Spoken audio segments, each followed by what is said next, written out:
This is Pastor Tim coming to you again from Lomita and Bend United Methodist Churches, a small country circuit in the United Methodist Church in Central Texas. We're excited about the things that God is doing in our midst. We're continuing to be faithful to United Methodist Church. If you want to be part of us, just drop us a line, and we'll help you out doing that. We've been talking about the stories of the Bible, and one of my favorite stories is from Ezekiel. It was made famous in the song about them bones. You may remember it, but that's from Ezekiel.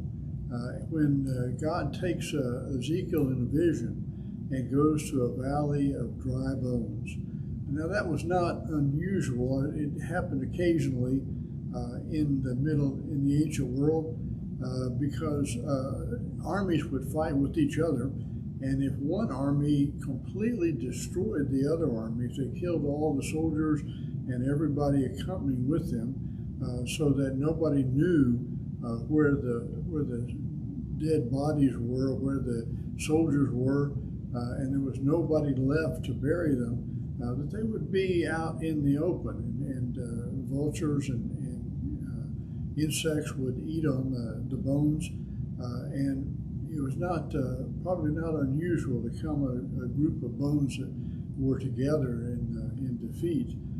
And so God showed him a valley of dry bones, and he said, and lo, they were very dry, which meant that there'd been a long time that they'd been dead. And God looked at that and said, can these bones live? Now, Ezekiel didn't want to tell God, no, they can't, because you always get in trouble when you tell God he can't do something. So Ezekiel says, well, you know, and God says, preach to the bones. Now, I've preached to some pretty dry audiences, some pretty dead ones, but never to dry bones. That just seems impossible. But Ezekiel was not going to tell God no.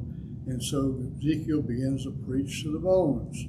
It'd be interesting to know what kind of sermon he had. It must have been something about the way of God, God's faithfulness, and the way of God standing with the Hebrew people, and God's graciousness and God's power and God's love. Because something happened. In this vision, the bones start rattling. And I can imagine the bones rattling, banging together, getting into bodies, and then sinew, muscle forms across them, the organs form again, and skin covers the body. They are, once again, standing people. But Ezekiel sees that there's something wrong because they're not moving. They're just statues.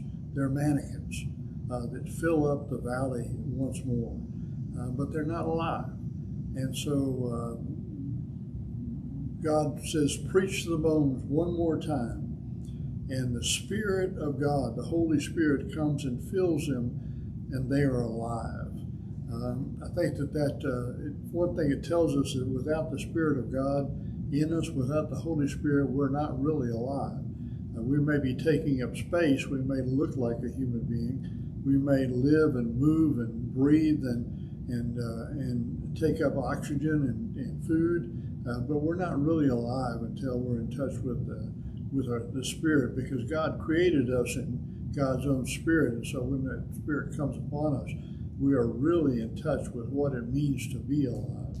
And so those bones move from bones to mannequins to live human beings. And God was trying to show Ezekiel that they needed to talk to Israel. Israel had been destroyed. The land had been overrun by foreign armies. They were taken off into slavery. The nation was in ruin. All that they counted on didn't exist anymore. They were dry bones.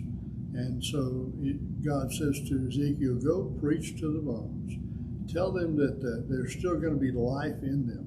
tell them that the Spirit is still there, that they will live again. And so that's the word of hope that God always has. There is no situation that is beyond hope. There is no situation that is aren't any possibility.